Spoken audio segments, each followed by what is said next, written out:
NEET हो या net, छात्रों से जुड़ी परीक्षाएं हैं, जिनके कैरियर जो बनता है, वो परीक्षाएं आज पेपर लीक हो रहे हैं। छात्रों का भविष्य चौपट हो गया है, बर्बादी के कगार पे है। लगातार परीक्षाओं के पेपर लीक होते जा रहे हैं और सरकार पर कहीं ना कहीं सीधे सीधे तौर पर सवालिया निशान खड़े होने लगे हैं। इस समय आप देख सकते हैं एक पूरी टीम खड़ी है और ये पूरी टीम खासकर से विद्यार्थी परिषद की है। विद्यार्थी परिषद की वो वाली टीम है जो सरकार की टीम है, सरकार के पक्ष की टीम है, लेकिन ये छात्रों के हित के लिए लड़ते हैं, छात्रों के न्याय के लिए लड़ते हैं। इसलिए अपने सरकार के जो गलत निर्णय होते हैं उन निर्णयों के खिलाफ भी जाते हैं। तो हम जानना चाहते हैं, क्या नाम है आपका? हिमांशु श्रुति, ग्वालियर महानगर मंत्री, अखिल भारतीय विद्यार्थी परिषद। आप देख रहे हैं कि नीट और नेट दो परीक्षाएं और भी परीक्षाओं के पर्चे लीक हुए हैं। इसको कैसा फेल्योर मानते हैं, सरकार का या किसी माफिया का या विपक्ष का? इस प्रकार परीक्षाओं के प्रति छात्रों के मन में, पेपर लीक के प्रति मन में व्यथा जो आ गई है और डर का माहौल बन गया है कि पेपर लीक हो रहे हैं देश में, और एनटीए द्वारा, एजेंसी द्वारा जो विफलता पाई गई है, इतने बड़े बड़े जेईई मेंस और एडवांस जैसे पेपर, नीट जैसे पेपर और यूजीसी नेट आज स्थगित होना, और उसके बाद आज सुबह खबर आती है CSIR पेपर नेट स्थगित होता है, तो ये विद्यार्थियों के लिए बड़ा दुर्भाग्यपूर्ण है। और विद्यार्थी परिषद ने इसके लिए देश भर में और ग्वालियर महानगर में बड़ा आंदोलन चलाया। उसके बाद ग्रेस से पास हुए विद्यार्थियों की परीक्षा स्थगित हुई और रातों रात एक कानून लागू होता है जिसमें जो पेपर लीक करता है या परीक्षा संबंधित किसी भी विषय में पाया जाता है उस पर एक 10 साल की सजा और 1 करोड़ का जुर्माना लगेगा। हम भारत सरकार से मांग करते हैं जो भी ये परीक्षाएं कराते हैं उसमें पारदर्शिता होनी चाहिए, अन्यथा विद्यार्थियों के साथ, भविष्य के साथ खिलवाड़ होगा और विद्यार्थी डिप्रेशन का शिकार होते जाएंगे। हम बात कर रहे हैं विकसित भारत की, तो अगर विद्यार्थी डिप्रेशन का शिकार होंगे तो हम विकसित भारत की तरफ नहीं जा पाएंगे। और हम भारत सरकार से मांग करते हैं साथ ही साथ एनटीए एजेंसी पे जांच हो, स्वतंत्र जांच हो। एनटीए एजेंसी के पदाधिकारी अगर इसमें पाए जाते हैं और दोषी पाए जाते हैं उन पर कठोर कार्रवाई होनी चाहिए। ये विद्यार्थी परिषद की मांग। सरकार आपकी है जी, सरकार छात्रों की ही है। अगर हम छात्र आवाज नहीं उठाएंगे और अगर कुछ गलत हो रहा है उसके खिलाफ हमें आवाज उठाना हमारा हक है। अगर हम अपने हक के लिए नहीं लड़ेंगे तो फिर हमारा कोई मतलब ही नहीं है परीक्षाएं देने का। 24 लाख नीट में है, 8 लाख नेट में है।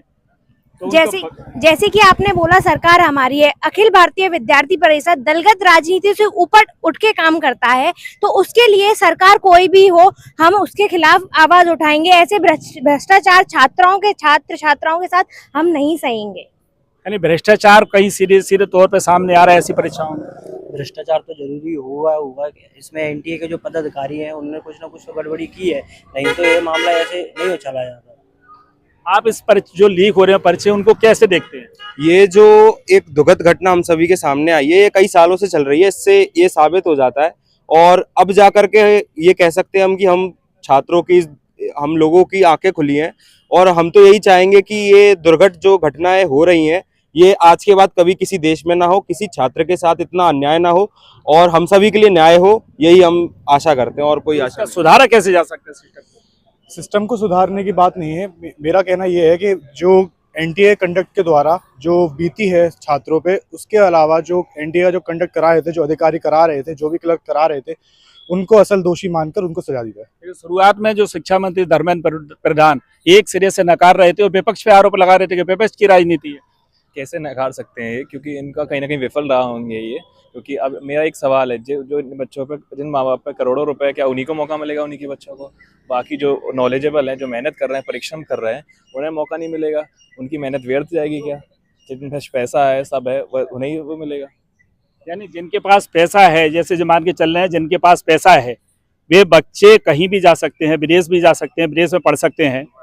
और जो उनके पास पैसे नहीं है, उन बच्चों के, वो केवल इन परीक्षाओं के भरोसे रहते हैं। उन बच्चों का कहीं ना कहीं शोषण होता है, मानसिक रूप से शोषण देखें तो। क्या इन ऐसे बच्चों को कोई आगे उम्मीद है कि सरकार कुछ ठोस निर्णय लेगी? सरकार से तो कोई उम्मीद नहीं लग रही, क्योंकि उनके माँ बाप से पूछो, उनसे पेरेंट्स से पूछो कि वो कैसे कैसे अपने बच्चों को पढ़ाते हैं, कैसे मेहनत करते हैं।